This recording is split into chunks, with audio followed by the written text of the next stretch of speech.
Okay, so today I have an excerpt of the excerpt. Once a month, I send out a free book excerpt to the email community on elysehugheswriter.com. So lately, we've been sharing once a month an excerpt from the upcoming book, Trying to Make It. And this is about a time last year when I stepped away from my business and into my life. After the biggest crash and burn, like the soul shaking, like you gotta fucking do things differently kind of breakdown. And I decided to just change everything and align with a dream of mine that I've had since childhood. And that is living my dream as a working writer. So basically, in the book, each chapter is one day in the 31 days of me going on this journey of like stepping into that dream. And within every single chapter is a flashback to a time when I was trying to make it. And, some of them are actually a little before my entrepreneurial period. Some of them are really at the heart of like that entrepreneurial trying to make it time. And, these are the most intimate stories that I've shared when it comes to these experiences, because as much as I share on video and social media and all of it, it can be so fragmented when it's just like a little bit here, a little bit there. So in this book, it's like the real deal, the meat of the matter. It's as much as of my heart as I've shared in one place ever. So I hope you enjoy. And right now we are on day 4, the writer's chair. And what I'm going to share with you in this excerpt is a little sneak peek to a time in the past. It's that time when I travel back in the past within the chapter. So here we go. "Your friends are here, Stinks," my dad called up the stairs. I flew out of my room, rushing to intercept them outside. I couldn't help but feel embarrassed that my entire existence was crammed into my childhood bedroom. Even though my teacher made nothing from her yoga classes, her boyfriend had money. She was gorgeous, Romanian, and totally intimidating. He was funny, successful, and a super nice guy. I was as beginner as it gets at yoga, and my business felt supremely amateur hour. My insecurities raged at an all-time high when I was around them. We made over-friendly small talk, and he rolled the chair up the driveway. "Thank you, guys. I really appreciate this. It's so nice." "It is a super comfortable chair," she said in her boxy accent that made every word a bit sharper. "We have too many now in the new place." Sorry, I'm not good at accents.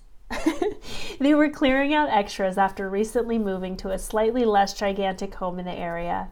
Somehow, their close proximity made my room feel even smaller. We said quick goodbyes, which I made sure remained outside, and I muscled the chair upstairs, expelling an exhausted sigh. I was trading in one hand-me-down for the next. Blindly accepting what came to me was all I'd known. It left me with a disconnected conglomeration of stuff that was never really mine. Everything from beds to bookshelves, dishes, towels, desk chairs. I took whatever I could get instead of asking for what I wanted. Then I spent all my money on Amazon, ordering self-development books that one day I'd get so sick of I'd give away. I rolled out the peeling brown leather chair my dad had gifted me years ago and started rearranging the clusterfuck of a room I was trying to make a life in. After much finagling, I 360'd my all-in-one dwelling. On the west wall, vintage frames and hanging shelves styled my YouTube set, at the base of which, out of camera view, I positioned my cat's food, water fountain, and litter box. My stand-up desk flanked the south-facing windows. Incense oracle cards and layered Indian tapestries cozied a corner meditation space. A honeywood writing desk closed off the corner and fit snugly to the right of the 8-foot bookshelf. From its left side, an inch of air cushion buffered the twin bed that ran down the north wall and ended right before the closet. This was my workspace, spiritual study, cat palace, and entrepreneurial incubator.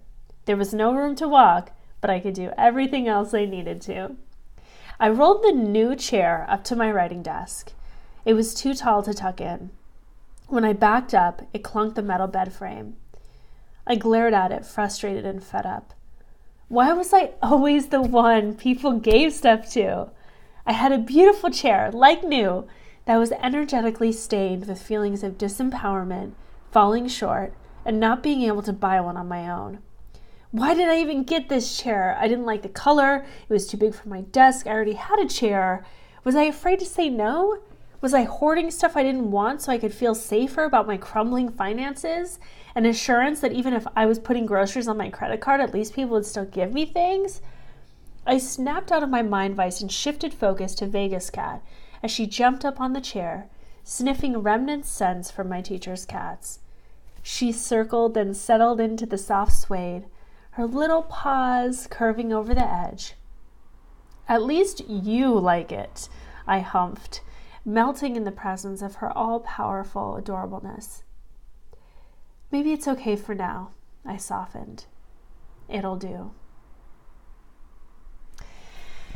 A little sneak peek. So that part of the story is a little glimpse into when I was living at my parents' for 4 years in my late 20s, trying so hard to make it and just cramping everything in there.